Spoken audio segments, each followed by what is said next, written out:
Hi everybody, it's Kimberly here. Today I'm going to talk about DoorDash. As a lot of you know, I work for DoorDash, and well, not technically. Technically, I work for myself because I'm an independent contractor. Which DoorDash wants to change that, which I think is going to be horrible if they do, because I can't see them paying as much as. Well, I think some markets make a lot more. I'm going to say that the market I'm in doesn't really make really great money, but way better than minimum wage. But I do have to pay for my gas, the wear and tear on my car, and I'm going to have to pay the taxes at next April. And I don't plan on working for DoorDash too much, or maybe till next year, sometime next year, I don't know.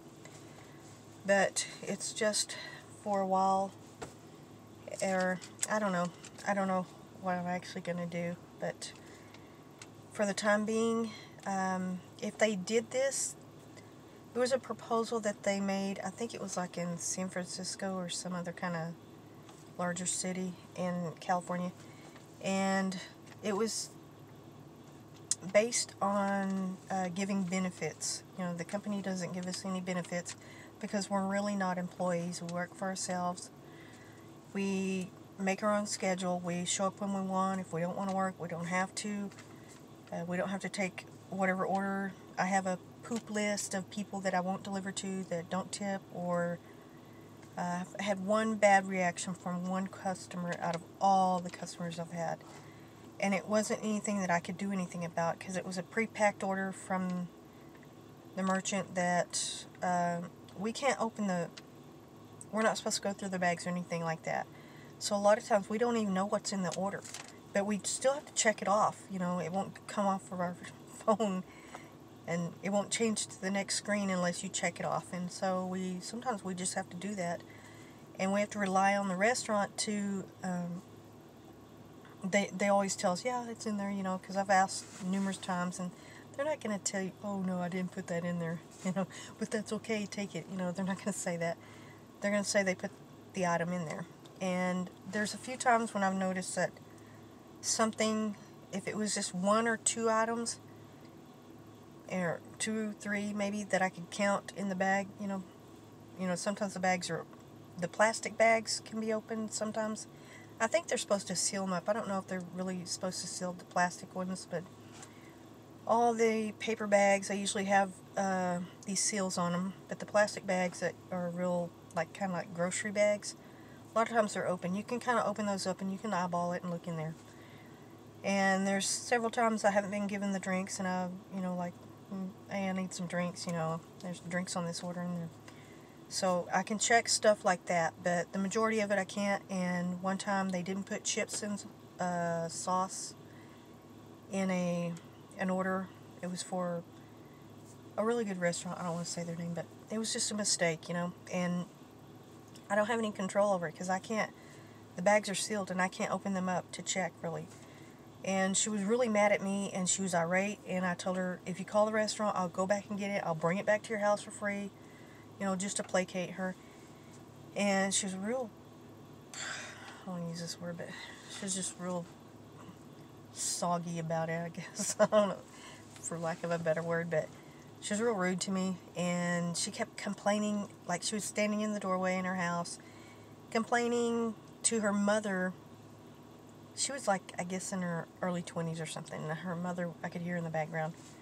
And I was saying it loudly enough so that her mother could hear her. And I thought maybe her mother would explain to her, well, she can't see what's in the bag. How can she be aware of it, And I did offer to do it for free. And it was right about 10 o'clock at night.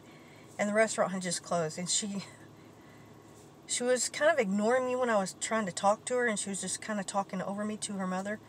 And then she turns around and tells me, well, what good does it do me now? It's all closed. They're closed, and I can't get it now. And I was like, I can't do anything about that. And once again, I don't know what's in your bag. And well, how does that help me? Or I don't know. She was really, really irate. Just kept going on and on and on. And then I told her, if you call, you'll have to call support or something, or call the restaurant. Make sure they take it off. You know, make sure you don't get charged for it. She just slammed the door in my face. So, and then she turned the light out on me as I was walking down her steps, and I said it real loudly, "Oh, just shut the light off so I can't see where I'm going." And then she turned it back on. Make sure it don't fall on your property. So she turned the light back on, and so I walked to my car. And then as I was in my car right there, I didn't even leave her house. I stayed there for about 10 minutes outside, and I was immediately started texting support. I just immediately told them the whole story. Told them, you know, I really can't do anything about it. You know, there's, you know, with this COVID-19, we don't handle their food, we don't touch it or anything. We just get the bags and drinks and go, put it on their doorstep, or give it to them if they want. And that's all we do. So it's really not up to us to really make sure that everything's in the order, because we really can't tell. Unless, like I say, if it's one of those bags where you can open it up and see, then we can. But other than that, I just told my story, and I got paid for it full price and everything. She was going to complain, or she said something like that, and I was like, whatever, go ahead. And I put her on my do not deliver list. So if I have customers like that, I don't have to deliver to them. And it's also kind of a safety measure, because people act kind of crazy sometimes. So when I come across somebody like that, I immediately put them on my do not deliver list. You know, I put down their name. It won't show their address whenever we get the order at first, or the choice if we're going to take the order, but it will show a name. So I'll write down their name and their address. And haven't had. She's the only person I've had that issue with out of all the orders I've done for the past few months. Only one person. And so if we do end up being employees, it'll be different. I think, I don't know how they would actually do it. I think they have actually done it in another market, but I don't know. I just saw the notice of that, I think it was about a week or two ago. But I would probably not do this job if it came down to that, if they didn't pay enough. If they didn't, I don't know, the expectation that they're going to be able to pay our hourly wage and then give us all kinds of benefits like insurance and sick time, vacation pay, stuff like that. I mean, if they can do it, great. I'm sure they can afford it, because this company makes a lot of money. But other than that, I just don't see that that's going to be a good idea. I don't see it working unless they're very generous and they give in, and it would mean giving away lots of money. So I don't see them doing that. Well, that's my thoughts on it. Thank you, and like, comment, subscribe.